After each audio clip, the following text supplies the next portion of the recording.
આપણા ગવર્નર શ્રી અને રાજ્ય સરકાર માન્ય મુખ્યમંત્રી શ્રીની આગેવાનીની અંદર ખેડૂતો પ્રાકૃતિક ખેતી કરતા થયા છે અને સતત જિલ્લાના ખેડૂતો પણ આ દિશાની અંદર પ્રયત્નશીલ છે। જમીન અને જીવ બચાવવા પ્રાકૃતિક ખેતી અપનાવવી પડશે। જે પ્રકારે ફર્ટિલાઇઝરનો વધુ પ્રમાણમાં થતો ઉપયોગના કારણે માનવ જીવનમાં બીમારીઓનું પ્રમાણ વધ્યું છે। મારી વિનંતી છે કે આપણી આ માટીને, આપણી આ જમીનને ફર્ટિલાઇઝર રૂપી ઝેરમાંથી મુક્ત કરીને પ્રાકૃતિક ખેતી અપનાવી તેમાં અસંખ્ય જૈવિક તત્વોને પુનઃજીવિત કરવાનું કામ જો આપણે કરશું તો ધરતીની અંદર રહેલા સૂક્ષ્મ જીવો જેનું રક્ષણ થશે, જે થકી માનવ સહિત તમામ સજીવની રક્ષણ થશે, તેની પ્રગતિ થશે। દેશમાં સૌ પ્રથમ ગુજરાત પ્રાકૃતિક કૃષિ યુનિવર્સિટી, પ્રાકૃતિક કૃષિ વિકાસ બોર્ડની રચના કરવામાં આવી છે। એ મુજબ રાજ્ય સરકાર દ્વારા 100 કરોડથી વધારેની જોગવાઈ કરી છે। પ્રાકૃતિક ખેતીના પ્રથમ જિલ્લામાં રાસાયણિક ખાતરનો વપરાશ ઘટ્યો છે। 2022-23માં 3.88 અને વર્ષ 2023-24માં 48 લાખ મેટ્રિક ટન રાસાયણિક ખાતરનો વપરાશ બનાસ અને રાજ્યની અંદર ઘટ્યો છે। જે બતાવે છે કે જિલ્લાના ખેડૂતો પ્રાકૃતિક કૃષિ તરફ વળી રહ્યા છે।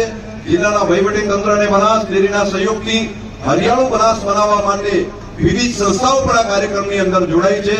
બનાસકાંઠા જિલ્લાના 6000 ખેડૂતોને ઓર્ગેનિક સર્ટિફિકેટની કામગીરીની શરૂઆત પણ કરવામાં આવી છે।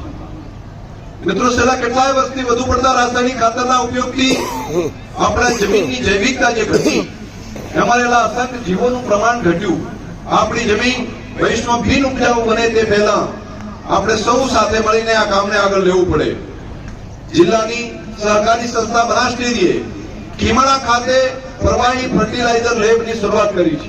આ લેબમાં ભૂમિ અમૃત નામનું પ્રવાહી બાયો ફર્ટિલાઇઝર વૈજ્ઞાનિકોની મદદથી આપણે બનાવી રહ્યા છીએ। એ ફર્ટિલાઇઝરનો ઉપયોગ કરવાથી જમીનમાં નાઇટ્રોજન, ફોસ્ફરસ સહિતના તત્વો પ્રમાણ વધશે। આપણી જમીનની જૈવિકતા પુનઃજીવિત થશે। જે દેશ માટે ઉદાહરણીય કામ આપણા જિલ્લાની ધરતી ઉપર થઈ રહ્યું છે। સૂક્ષ્મ પિયત પદ્ધતિમાં આપણો બનાસકાંઠા જિલ્લો દેશની અંદર પ્રથમ છે। વર્ષ 2005-06 થી શરૂ કરેલી સૂક્ષ્મ પિયત પદ્ધતિ જિલ્લાના 2,74,685 જેટલા ખેડૂતોએ અપનાવી છે। જેના પરિણામે આજે જિલ્લાની 4,37,164 હેક્ટર જમીન ડ્રીપ યા સ્પ્રિંકલર પદ્ધતિથી ખેતી થઈ રહી છે। હું આપ સૌને અપીલ કરું છું કે ફ્લડ પદ્ધતિની બદલે સૂક્ષ્મ પિયત પદ્ધતિ અપનાવીને 100% બનાસકાંઠા જિલ્લો ડ્રીપ સ્પ્રિંકલર જેવી ઇરિગેશન પદ્ધતિને અપનાવી અને દેશનું મોડલ બને તેવી અપેક્ષા પણ આજના તબક્કે રાખું છું। મિત્રો, જિલ્લામાં રમતગમત ક્ષેત્રે યુવાનો આગળ આવે તે માટે